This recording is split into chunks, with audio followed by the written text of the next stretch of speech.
નમસ્કાર મિત્રો, દેશ અને દુનિયાના સુપરફાસ્ટ સમાચારમાં તમારું સ્વાગત છે। સૌથી મોટા સમાચાર સામે આવી રહ્યા છે રાધનપુરથી। રાધનપુરમાં સામાન્ય વરસાદમાં માર્ગો બિસ્માર હાલતમાં ફેરવાઈ ગયા। સામાન્ય વરસાદમાં જ રાધનપુરની હાલત કફોડી બની ગઈ છે। રાધનપુર ચોકડીથી લઈને બસ સ્ટેન્ડ સુધીનો માર્ગ બિસ્માર હાલતમાં ફેરવાઈ ગયો છે। પાલિકા દ્વારા તેની કોઈ કાળજી અને સાર સંભાળ રાખવામાં આવી રહી નથી। ખરાબ રસ્તાઓને કારણે લોકોને હાલાકીનો સામનો કરવો પડી રહ્યો છે। પાલિકા તંત્રને જાણે કે લોકોને પડી રહેલી અગવડ નજરમાં આવી રહી નથી। મિત્રો, અન્ય મહત્વના સમાચારની વાત કરીએ તો દક્ષિણ કોરિયામાં ભૂસ્ખલન, 14 લોકોના થયા છે મોત। દક્ષિણ કોરિયામાં ઘણા દિવસોથી પડી રહેલા મુશળધાર વરસાદને કારણે પૂર અને ભૂસ્ખલન થયું છે। લગભગ 14 લોકોના મોત થયા છે। હજુ પણ 12 લોકો ગુમ થયા હોવાની આશંકા છે। દક્ષિણ કોરિયા ડિઝાસ્ટર મેનેજમેન્ટ ઓફિસ દ્વારા આપવામાં આવેલી માહિતી અનુસાર મૃત્યુ આંક વધી શકે છે। હાલ બચાવ કામગીરી ચાલી રહી છે। મિત્રો, અન્ય મહત્વના સમાચારની વાત કરીએ તો જામનગરમાં ધોધમાર વરસાદ પડ્યો। વિરામ બાદ જામનગરમાં ફરીથી મેઘરાજા મહેરબાન થયા।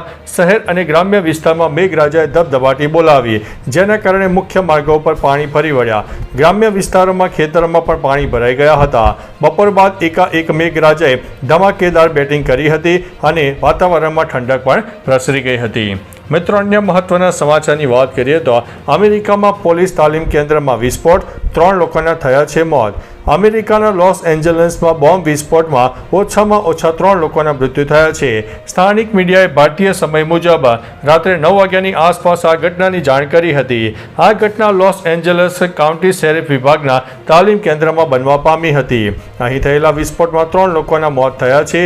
કહેવામાં આવી રહ્યું છે કે વિસ્ફોટ બોમ્બ સ્ક્વોડના વાહન પાસે થયો હતો।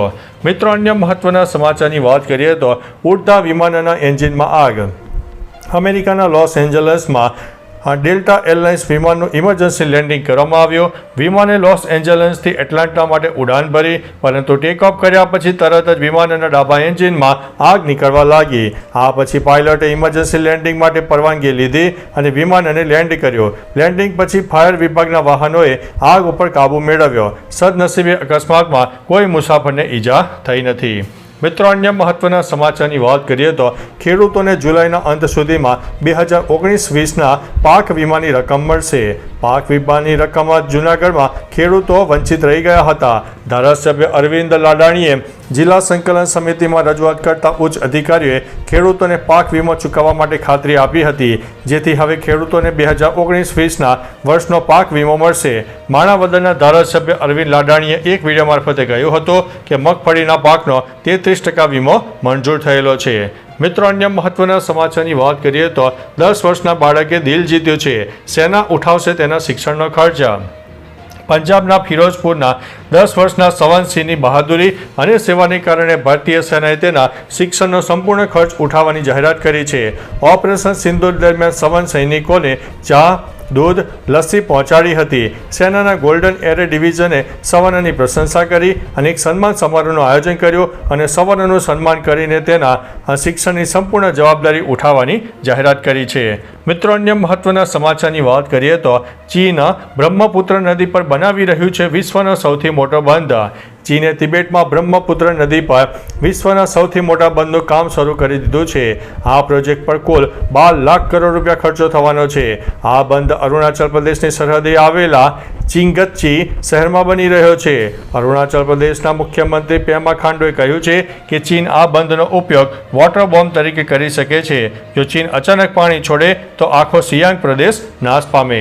મિત્રો, અન્ય મહત્વના સમાચારની વાત કરીએ તો કૂતરાઓને ફેરવવાનો 4.5 લાખ રૂપિયા પગાર। મુંબઈમાં એક ડોગ વોકર કૂતરાઓને ફેરવીને મહિને 4.5 લાખ રૂપિયા કમાઈ રહ્યો છે।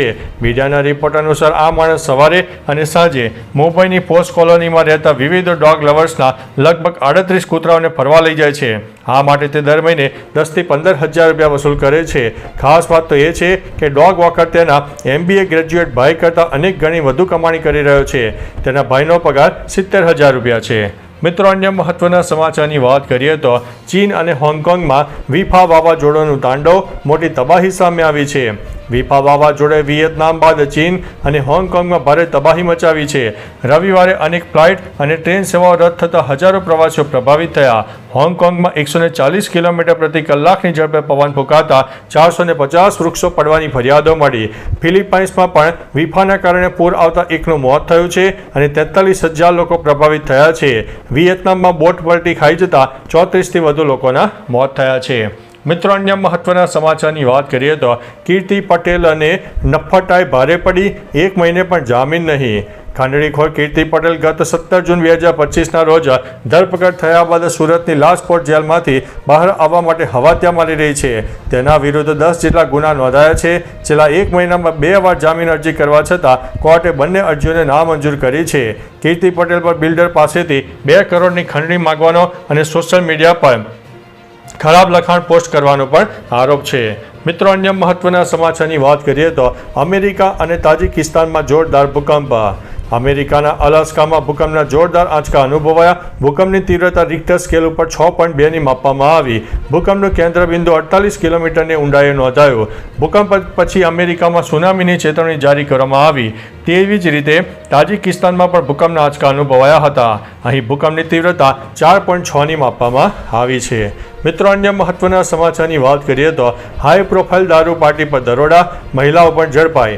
અમદાવાદ નજીક સાણંદના ગ્લેડ વન રિસોર્ટમાં ચાલી રહેલી એક હાઈ પ્રોફાઇલ પાર્ટી પર પોલીસે દરોડા પાડીને 39 લોકોને દારૂની મહેફિલ માટે ઝડપી પાડ્યા. ઝડપાયેલા લોકોમાં મહિલાઓ અને મોટા બિઝનેસમેન પણ સામેલ છે. પોલીસે દારૂની બોટલો પણ કબજે કરી છે. જોકે 13 યુવતીઓને નોટિસ આપીને છોડી દેવામાં આવી છે, જ્યારે અન્ય લોકો સામે કાયદેસરની કાર્યવાહી હાથ ધરવામાં આવી છે. મિત્રો, અન્ય મહત્વના સમાચારની વાત કરીએ તો આંધ્રપ્રદેશમાં 3500 કરોડનું દારૂ કૌભાંડ.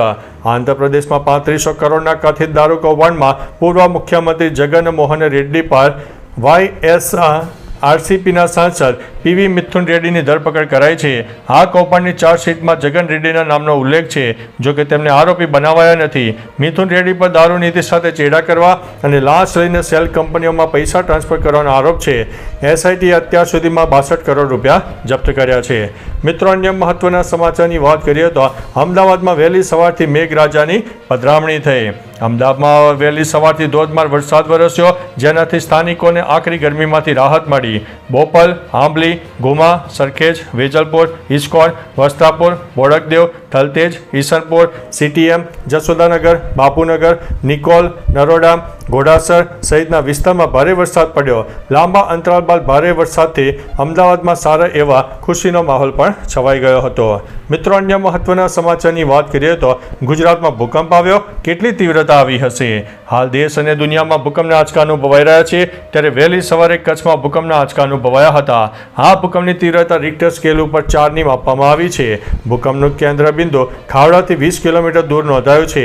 કચ્છમાં છેલ્લા કેટલાક દિવસોથી ભૂકંપના આંચકા નોંધાઈ રહ્યા છે. ઉલ્લેખનીય છે કે કચ્છ ભૂકંપ પ્રભાવિત વિસ્તારમાં આવે છે. તો ચાલો મિત્રો, ફરીથી દેશ અને દુનિયાના સુપરફાસ્ટ સમાચાર લઈને મળતા રહીશું. ત્યાં સુધી અમને રજા આપશો. નમસ્તે.